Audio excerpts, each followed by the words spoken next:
नमस्कार। मैं हूं आचार्य ये कुणाल। इस हथेली को जरा गौर से देखिए। आज मैं एक विशेष भाग्य रेखा के बारे में चर्चा करूंगा। भाग्य रेखा मणिबंध यानी कलाई के पास से निकल करके शनि पर्वत की ओर चला जाता है। जब शनि पर्वत के निकट चला जाता है भाग्य रेखा एक लाइन में, तो भाग्य रेखा कहलाता है। इसी को लोग भाग्य रेखा कहते हैं। लेकिन जब इसी भाग्य रेखा को मोड़ हो जाए, टर्म हो जाए, कभी बुध पर्वत की ओर चला जाए, कभी सूर्य पर्वत की ओर चला जाए, कभी मस्तिष्क रेखा के पास ही रुक जाए, कभी राहु फील्ड में ही रुका रहे, कभी दिखाई ही नहीं दे, कभी मणिबंध के पास ही रुका रहे, या कभी कहीं और चला जाए, तो सबका प्रभाव जीवन में अलग अलग अलग होता है। यानी भाग्य रेखा अपने जगह से हटने के कारण उसका प्रभाव बढ़ जाता है। भाग्य रेखा का मुख्य उद्देश्य होता है, इस शनि पर्वत से निकल करके मुख्य स्थान होता है। मुख्य उद्देश्य भी, मुख्य स्थान भी कह सकते हैं। एक स्थान होता है जो शनि पर्वत के पास चले जाए, जिसको भाग्य रेखा कहते हैं, शनि रेखा भी कोई कोई कहते हैं।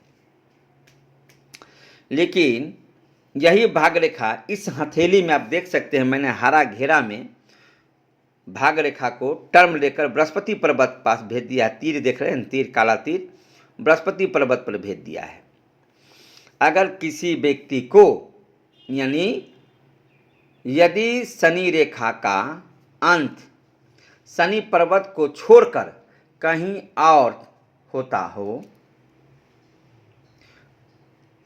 जैसे बृहस्पति पर्वत की ओर चला जाए, जैसे इसमें दिखाई दे रहा है बृहस्पति पर्वत की ओर है शनि रेखा, भाग्य रेखा कहिए, शनि रेखा कहिए,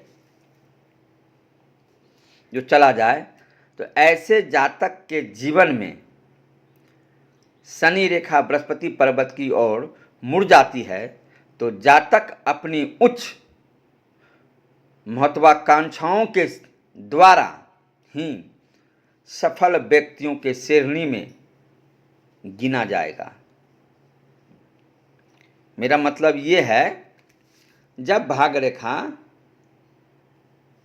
शनि पर्वत की ओर नहीं जा करके मुड़ करके बृहस्पति पर्वत की ओर चला जाए, भाग्य रेखा, शनि रेखा, आप शनि रेखा कहिए, भाग्य रेखा कहिए, जब चला जाए, तो ऐसे जातक का जीवन में एक अलग बदलाव आता है।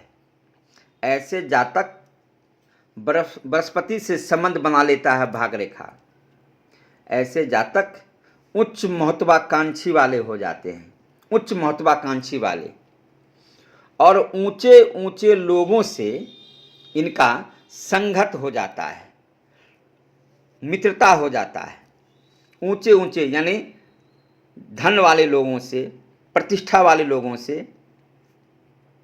ऐसे व्यक्ति का हाथ कुछ और भी हो, यानी साधारण परिवार का साधारण हाथ भी हो, फिर भी बृहस्पति पर्वत की निकट अगर भाग्य रेखा चला जाए मणिबंध से निकल करके, तो ऐसे जातक को महत्वाकांक्षी लोगों से, धनाढ़ व्यक्तियों से, ऊंचे ऊंचे अधिकारियों से, ऊंचे ऊंचे लोगों से, ऊंचे ऊंचे प्रतिष्ठा वाले लोगों से भी संपर्क हो जाता है। और उस संपर्क के कारण ऐसे जातक मान सम्मान, पद प्रतिष्ठा, धन कमा लेता है, बना लेता है, और मान सम्मान, पद प्रतिष्ठा, धन के साथ जीने लगता है, और ऊंचे दर्जा के लोगों में गिनती होने लगता है। यानी धन वाला, पैसा वाला, सम्मान वाला, इज्जत वाला, रुतबा वाला आदमी दिखाई देने लगता है। ऐसे जातक अपने महत्वाकांक्षी के कारण, अपने उच्च दर्जा के लोगों के साथ उठन बैठन रहने के कारण, दोस्ताना यानी दोस्ती रह जाने के कारण ऊंचा आदमी कहलाने लगता है। नमस्कार।